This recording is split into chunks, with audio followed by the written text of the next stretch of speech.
Soul erosion through repeated spiritual sex. The more she returns, the less of your soul you recognize. The illusion of passion, the reality of loss. What feels like passion isn't always connection. And what feels magnetic isn't always divine. Some partners don't come to build, they come to drain. Repeated spiritual sex with someone carrying parasitic energy doesn't deepen love, it erodes the soul. At first, it may feel euphoric, intoxicating, even healing. But over time, you begin to lose yourself. Your clarity fades, your peace weakens. You start feeling haunted by a connection that should have set you free. Not just physical, it's energetic invasion. When you have sex with someone, you aren't just exchanging pleasure, you're merging energy fields, auras intertwine, chakras align. And if they carry unresolved trauma, dark attachments, or spiritual parasites, you take those on too, especially when the other person practices sexual magic consciously or unconsciously, has multiple soul ties with others, uses intimacy as a form of control or manipulation, returns after arguments just to reconnect sexually. Each time you reconnect, they're not making love. They're reinforcing a soul contract you never agreed to. The pattern of erosion. Here's what soul erosion through spiritual sex often looks like. Emotional disorientation. You feel confused after intimacy rather than fulfilled. Diminished drive. Your creativity, motivation, and spiritual clarity decline. Unexplained sadness. You wake up feeling heavy, even though the sex felt good. Increased dependency. You crave them more, even when you know it's toxic. Energetic depletion. You feel physically tired and spiritually foggy. You aren't just losing energy, you're slowly losing identity. The return cycle is the real trap. One of Jezebel's strongest tactics is the return.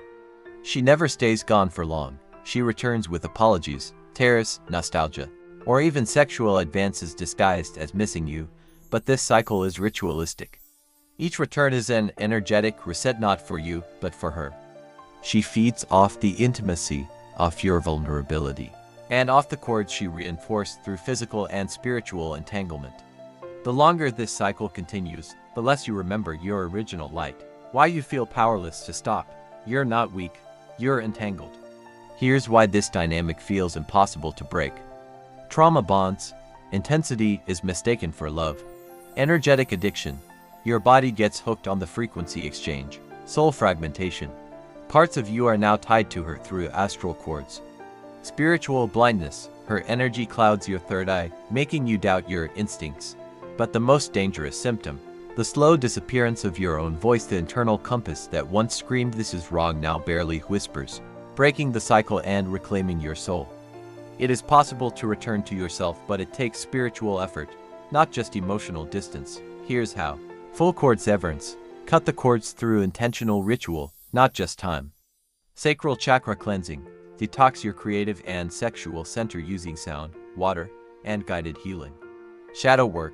Understand why you allowed the return and where the original wound began. Spiritual sealing.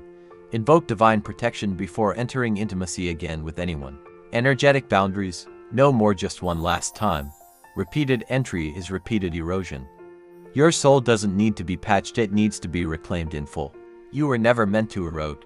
You are divine, whole, sacred. You were not created to be chipped away at by karmic lovers who mistake desire for love and control for connection. The reason it hurts so deeply is because your soul remembers who you were before the entanglement. And guess what? That version of you still exists.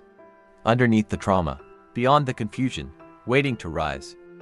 The path to healing is not forgetting her, it's remembering you.